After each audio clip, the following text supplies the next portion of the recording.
Okay, since I'm gonna have to reorder it anyway, Gay Puri will be delayed into next month after either UberQuest or SpyMate. But definitely before my two big reviews for the month, Yu-Gi-Oh! Dark Side of Dimensions and One Piece film Gold. But for now, how about we wrap up the month by doing another Doggone film, eh? Yes, as IMDb foretold, we now have a Doggone Hollywood, involving the same director who also wrote it, only now we're short two writers. For those who don't remember A Doggone Christmas though, well, let me summarize. A Doggone Christmas involved a dog named Murphy who can speak telepathically, who was wanted by the CIA only to escape into the care of two kids, and really dumb things happened that involved bad acting, bad effects, and one very overactive kid. But now, if you believe that this film is a direct sequel to that movie, since Jesse the Jack returns as the lead character, sorry to disappoint you, but it's not.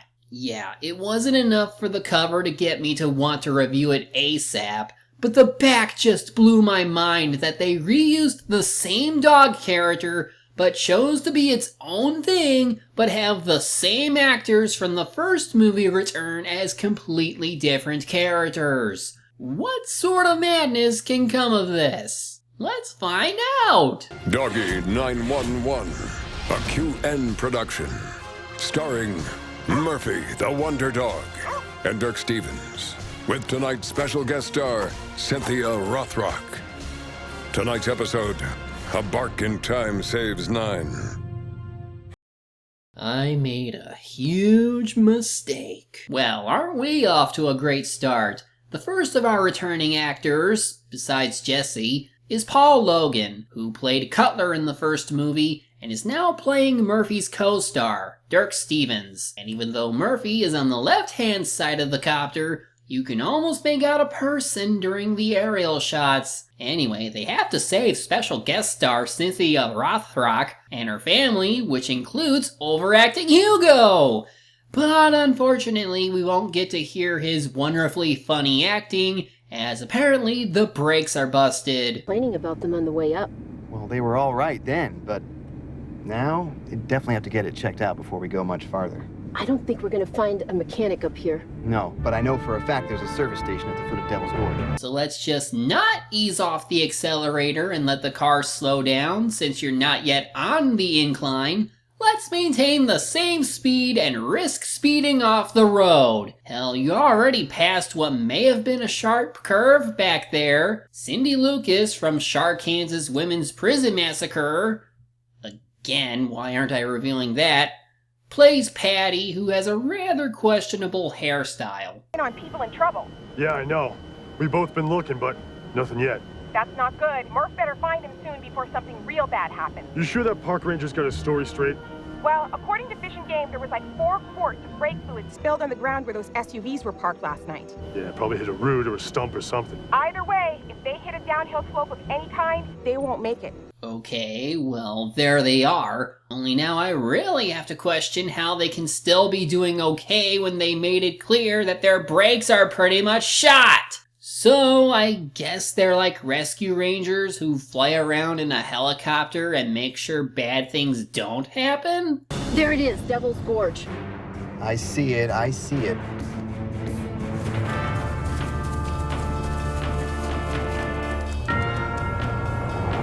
John, look out!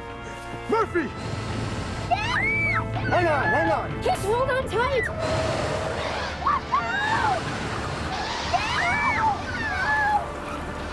Okay, I think that would have made things worse. My goodness, to think of what could have happened on that mountain. We're mighty lucky that you and your dog came along when you did. If you hadn't forced us to brake, we might all be down at the bottom of that ravine. Oh yeah, because sideswiping away from a dog in the middle of a road just reminds me of what horrible things might happen if we went down the hill that we knew we couldn't make because of bad brakes. And naturally, we see that an entire crew is out here, making me question how certain scenes were shot.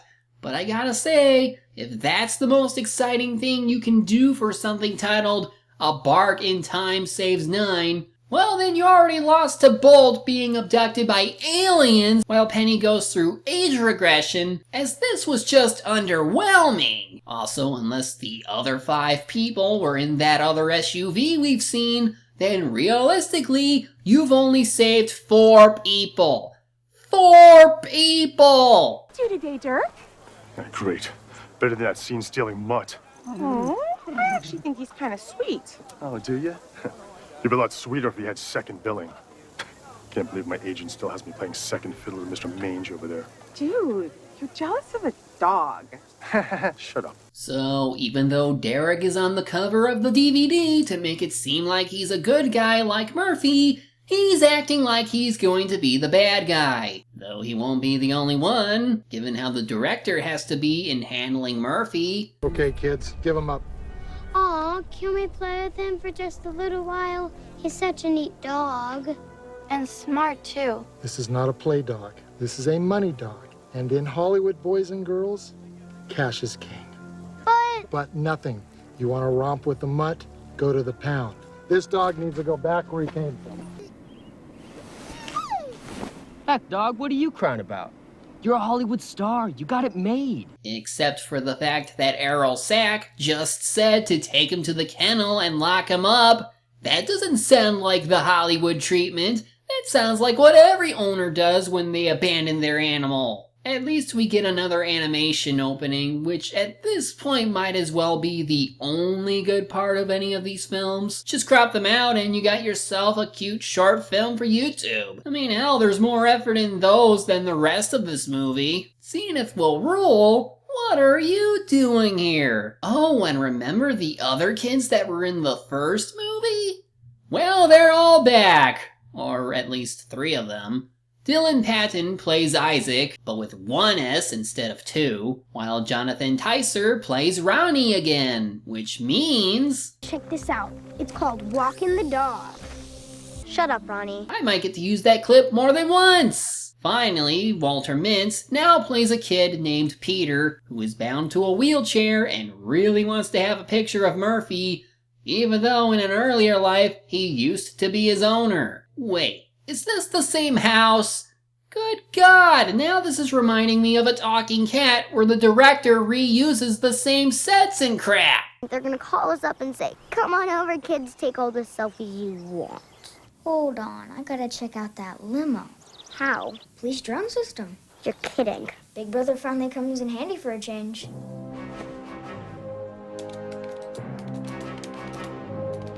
Well, of course he would figure out how to hack something, let alone know it was equipped with such a thing. What are these, spy kids? By the way, this ability to hack is only ever used for this particular part of the film. We never see the kids hack anything else ever again. These production reports tell me you're over a week and a half behind schedule. That is totally unacceptable. I'm doing the best I can. You know the old Hollywood adage about dogs and kids? Well, I got both of them. You're lucky you're getting anything good. That mutt is a terror on 4 paws. That mutt has the #1 show on television.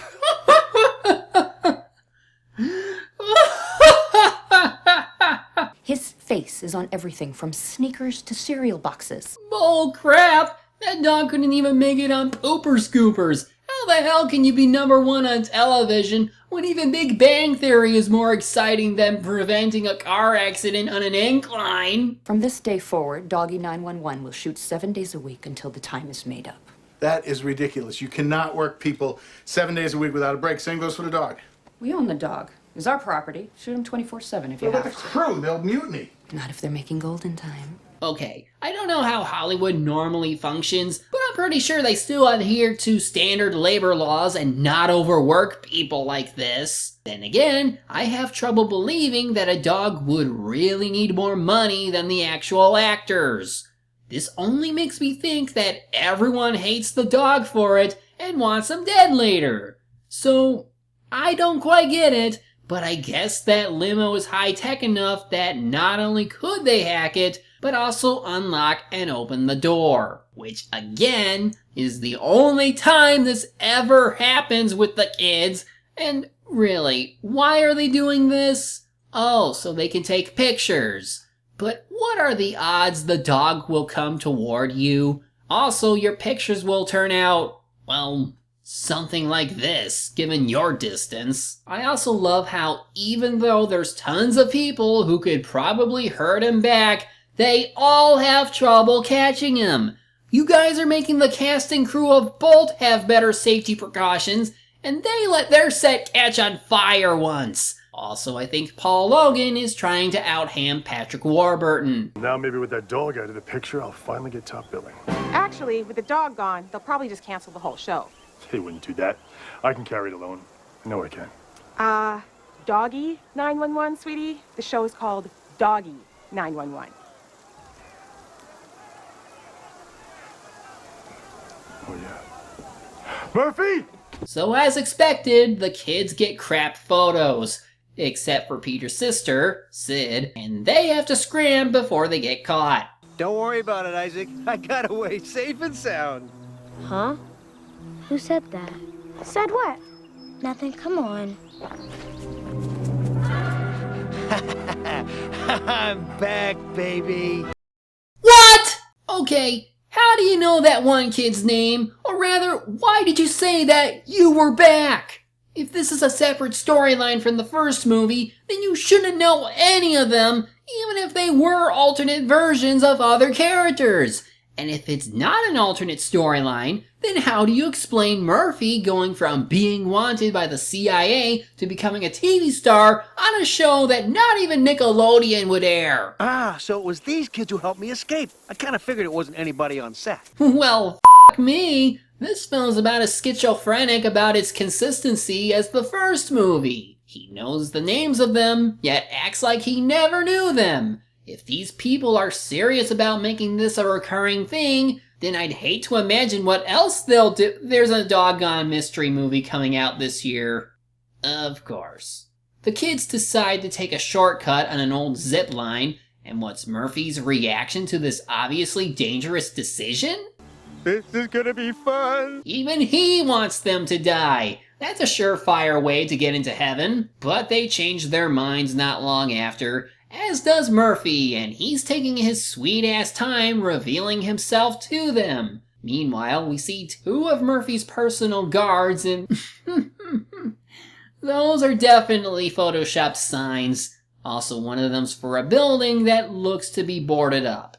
Amazing. What about Leo the driver? Maybe it was him that let the mud escape. No, I don't think so. How so? Well, when you were packing up, I gave Leo's limo a thorough going over. Find anything? Uh-huh. The rear door on the driver's side was unlocked, and the window was completely rolled down. So? So, Leo loves... Well, it could have been Dirk, since he really wanted Murphy gone. I think someone hacked the limo's computer from the outside and helped that little fella escape. Seriously? Mm-hmm. And I have a pretty good idea who, too. Peter. No. A rival network, maybe? No. So who? Do you remember those kids standing off to the side? No way. The oldest one couldn't have been more than 10. My 7-year-old niece knows more about hacking than the boys in D.C. So their first thought was hacking. Okay, I could believe that if it were anonymous. But how would they know about some kid that they probably never met before? Or even know if he or his friends have hacking powers? I don't care how skilled they are with computers. Unless they really are with Anonymous or something, there is no way you should suspect children of hijacking a vehicle like this. Meanwhile, Peter and his sister watch an old episode of the show, which is in reruns because, as that one lady said, they were behind on shooting, so they have no new episodes. And then... No new episodes for a while, kids. Sorry. What'd you say? I said no more new episodes. Maybe ever. Who said that? Yeah, is somebody here? Get ready. Here we go. It's me, guys! Murphy! None other, in person, star of stage, screen, and dog food commercials. What are you doing here? You can't freaking do this every time you do these movies. You can't tell me that the instant they see him talking, they instantly accept the fact that he can talk. This is why you should have just had the original family take up the Hollywood life so you keep everybody and not have to recreate the same reaction with the kids or recast them as someone else. Oh sure, Sid asks how, but only after he and Peter have a few exchanges. So, why did Murphy decide to run away? Even with all the La La Land perks, I'm missing the one thing every dog, big or small, really needs. What? I'm soaking in it. You're doing it right now, Sydney. You too, Peter. A little affection goes a long way with us animals, especially ones like me who haven't had it in a long time. Wait, so you mean no one loves you down at the studio? Believe me, kids, that old Hollywood cliche is right on the money. It's lonely at the top. Oh, of course! It's the plot line that involves teaching stiffs a lesson about treating their animals right. You know, admittingly, this has been far more progressive and engaging than that RoboDog movie. Sure, I'm mostly shouting at things, but it's far more than anything than that movie ever did. I'm just engrossed by how bad this movie was made. It's fascinating, actually. The choices they made for a plotline, the same actors but different characters, effects that somehow feel even worse than before. Like, how do you do it?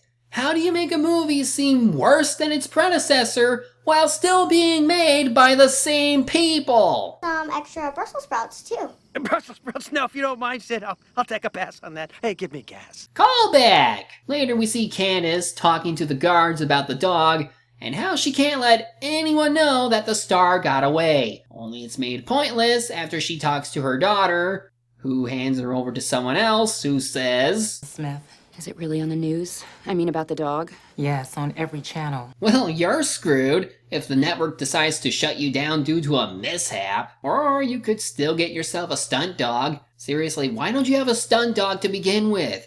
Even professional movie studios have stunt animals for certain situations. This is also a really shoehorned busy parent subplot. Is that why she's so cranky? Because she doesn't have time for her daughter? Oh look, footage of Jessie you can see on YouTube. That's not selling out. Speaking of shoehorned subplots, Peter insists he can't leave his wheelchair while his doctor says he could. Yeah, you should see my motorized one. I can go 0 to 60 in under 15 seconds. Yeah, but then this might happen. Now we get the guards thinking about how they're going to find the kids, and one of them suggests asking James Bond. Cue cutaway gag of Murphy being a secret agent. Yeah, we'll save any James Bond jokes I might have for Spymate. Oh, it was a follow-up with the network. Of course.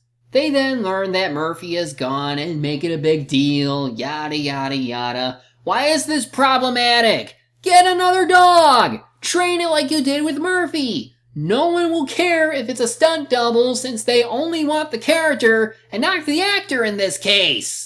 And sure enough, it really is the same house as in the first movie. We have now officially entered David Dakota level of filmmaking. I will not be surprised if the next movie used the same sets, the same people, the same for everything. The mother is aware of Murphy's disappearance and that the reward for his return is now 50 grand. And yet she looks at Peter like she knows something. Either that, or it's for his condition, but just the way he looks is enough to make me think that she knows he's guilty. Sid tells her friends about Murphy, and they seem to be accepting the idea that Murphy can talk. And naturally, he shows up. Gosh, Sid, you were telling the truth. What'd you think? But he can actually talk? I don't believe it. Believe it, Isaac, believe it. I've been talking for years. So how come you don't talk on your TV shows? Well, for one thing, the scripts stink. They're not very good. And for another, a talking dog might draw some unnecessary attention from the government. They'd immediately want to know what makes me so special. Double callback. Blah, blah, blah. They recap what we already know, as if we'd forget by now. Then we cut back to Candace and see... Okay, that is lazy. Look at this. They took the poster for a Doggone Christmas, slapped some pictures relating to their in-movie TV show while covering the original title. Meanwhile, you can still see 2 of the kids that were in that movie. yet by their definition aren't actually part of their production crew. Anyway, they finally consider getting a new dog for the show, except instead of using their money to get another Jack Russell Terrier, they go for whatever dog they can find. The kids beg Murphy to tell them his backstory and... You guys like cartoons? I guess so. Well then, here's a flashback for you. Short, sweet, and right to the point. Good freaking God, they just keep finding new ways to outdo the stupid of the first movie. Now they've resulted in actual fourth wall breaking jokes. So he got struck by lightning, which apparently gave him his telepathy, ended up being casted for some movie, and it led to a TV show? Yet it's apparent he had to reveal his ability, so how come no one seems to bring it up during your life as a star? Oh, what the hell, now they're reusing the same school, the same secretary, and the same principal? Well, okay, it's not quite the same set, but it's the same characters playing the same roles. The principal is trying way too hard. And now you want me to give you free run of the school so you can track down this alleged kid with a yo-yo? We'd appreciate that, yeah. Yeah, if you don't mind, sir. Yeah, well, as a matter of fact, I do mind. Strenuously. You dudes get lost. Here now. But... Drop it. The only yo-yos around here are you two. And you're not giving any of my kids the third degree. Not without a court order and over my dead body. Who are you? So despite what the principal says, the two decide to stake out the school, waiting for Ronnie the yo-yo boy. Seriously, on what grounds do you think any of them did it? To you, they should just be regular kids who just like hanging out by the set. Meanwhile, Murphy runs into an old man who of course instantly accepts that the dog can talk.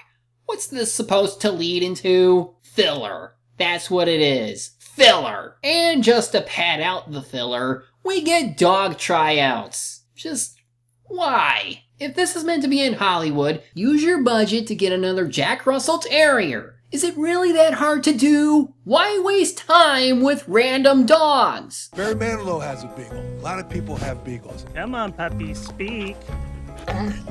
Paw. No, Minnie, this way. Minnie, this way. Hello, this is my dog, Teddy. Isn't she sweet? Yes, she's so sweet. She's always there when I wake up in the morning. Isn't that great? Well, you know, she can dance. She can roll over. She can sing. Oh, did anybody bring a piano? Ugh, I'm starting to miss Barry right now. Not even he was this stupid. Behold, the smallest bake sale ever. Seeing as how we never see what's inside the school. Hey guys, how was school? Don't answer that, but check this out. It's called Rockin' the Cradle. Shut up, Ronnie. No, sure did. A dozen cream-filled cupcakes. You? 4 blueberry pies. My dad loves them. I got you both beat. How, big guy? A double lemon meringue special. I got a bunch of Miss Miller's chocolate eclairs for Peter. Hey, do I smell chocolate or something? Murphy! We thought someone might have recognized you. Don't you worry about me. I'm the master of disguise. Look what I found on the playground. Make me look smart? Nope, not making it. Sorry, Murph. Not cutting it. That's funny. Worked for Clark Kent. Yeah, I could be watching a Superman movie. Any of them would be better than this, even the worst ones. The guards follow them from inside their car. Somehow, even though they don't seem to be following them on the same path. So the kids decide to use the zip line to escape, but not before we have a corny chase sequence. Come on, guys, we're almost there. Oh, come on. How do you hit your head on that? Stupid. I can't do it. I can do it. I can't do it. I can do it. Oh, come on, let's do it.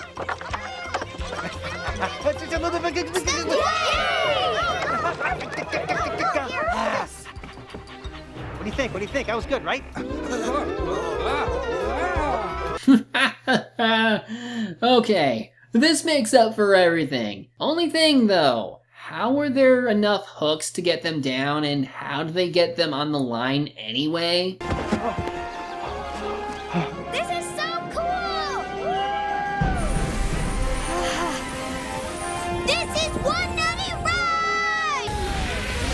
Don't think about it, just do it. We gotta catch that dog. I suppose. Keep calm, buddy. I'll be right behind you. All right, Mr. Murphy, you better watch out, because here I come! Jeez, how far is this thing, and how are those two caught up already? Kids would be halfway down the mountain by the time those two even got going. Also, pie gag! Somehow! Wait, they all didn't get pie. In fact, I know the blonde kid bought cupcakes. That was not a cupcake. Also, the pies in the box all have whipped cream on top. Yet when they get tossed, it turns yellow. And Ronnie didn't get blueberry pies, Isaac did. How do you do that? How do you remain inconsistent on top of already being inconsistent with their food selection? And I swear, this bee effect looks like it's something out of Donkey Kong Country 3. Might have just found the worst effect in the movie right there. Can I help?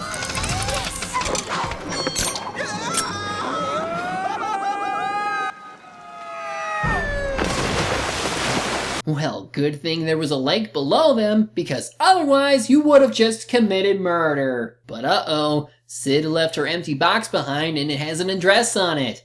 Well, that can't be good. Time for yet another reminder of Peter being bound to a wheelchair. Only now we have a reason. I've tried to broach the subject with him a couple different times. He just keeps saying the same thing.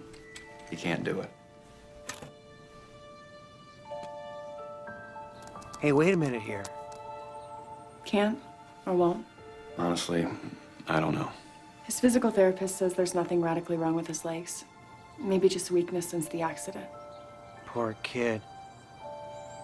They think more than likely it's guilt keeping him confined to that chair. It's honestly hard to care when we've only invested so little time in these particular characters. Hell, we only have like 20 minutes left in the movie. Not a lot of time for character development. I gotta do something about this. More importantly, Candace's daughter brings up to her the fact that Murphy needs love and that he is pretty much treated poorly, and I just realized we're not really in Hollywood, are we? I mean, we only ever see the countryside and most of Hollywood isn't in one. Plus, given how they're using the same sets as last time, it seems like whatever state they're actually in isn't California or anywhere near Hollywood to begin with. The title is kind of a lie. Anyway, despite Murphy suggesting that he was going to help Peter somehow, now he's saying he's going to leave so the kids don't get into trouble. But they have an idea. They try to tell Mom how badly Murphy is treated so they can get him to stay. Yeah, he talks. Yeah, really, truly. You mean like this? No, like this! This is a game changer, am I right? Yeah, Mom, like that. Oh, I hope I didn't interrupt anything important, and if I did, I'm sorry. A talking dog. A thinking dog, even better.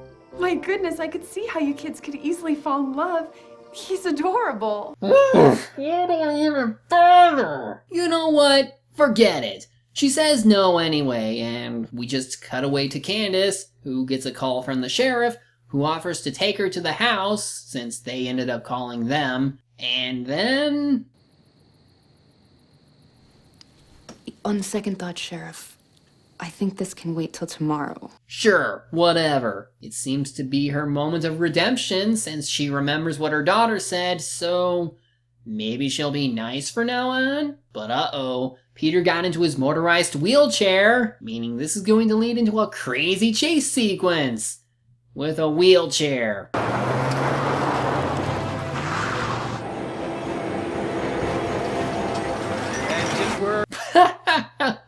Oh my god, that's so horrible. Appreciate the thought, Pete. I really do. But they got cars. All we got is...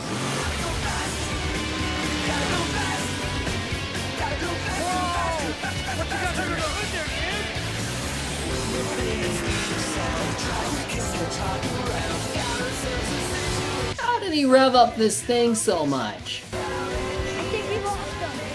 Check that. I think we lost us. Don't worry, Murph. I know exactly where we are.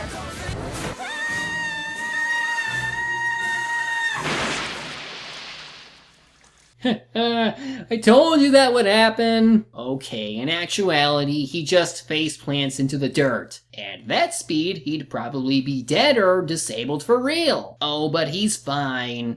Somehow. And Murphy landed on the tracks. Somehow. And the train is never late, it seems.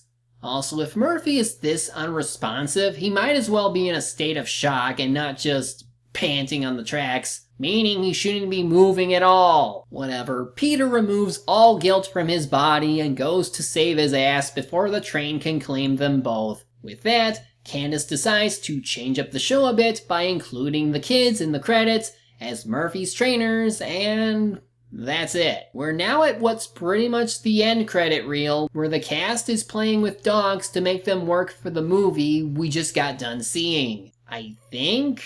But wait, does that mean Murphy is okay with Hollywood again? Did we ever get a resolution for the other people on set? Not even Dirk?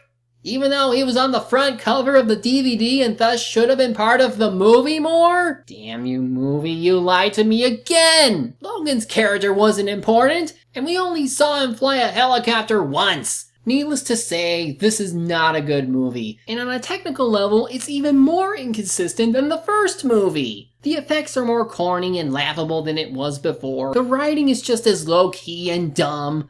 Everyone's an idiot in some way, and the acting is, of course, Sci-Fi Channel quality. I get they want to be wholesome, they want to be family-friendly, but that doesn't mean you have to dumb down everything by making the adults seem like dumbasses or have the writing be in favor of the children, who in this case seem way too overpowered in what they can do. With that said, I can at least say that the movie was not boring in the sense that everything that does happen makes me want to talk about the flaws this much. I did laugh at the bad effects and acting a lot. Like, between this, Robodog Airborne, and Space Buddies, this is the most fun I legitimately had with it, and maybe it's just because of Robodog, or that I'm getting used to the badness that this now would-be series is going to be known for. But I guess I needed a good laugh after reviewing 2 bad dog films. That the third bad dog movie gave me something to laugh at. Otherwise, the same criticisms I had with the first movie apply here.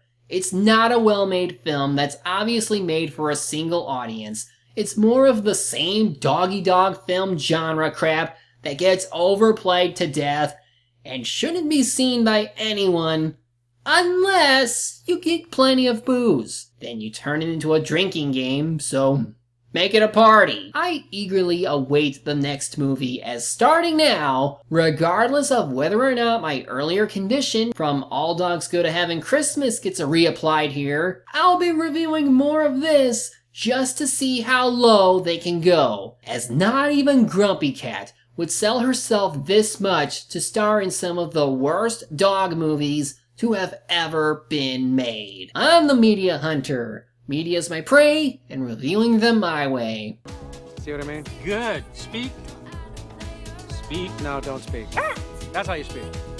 Like that. Boys and girls, always remember, between you and me, I am a pro. Well, anyway. Got something? Save for Sydney Harris. 116 Hacienda Way. Perfect. We'll pay her a little visit first thing in the morning. Oh, my cheek. Oh, the other cheek.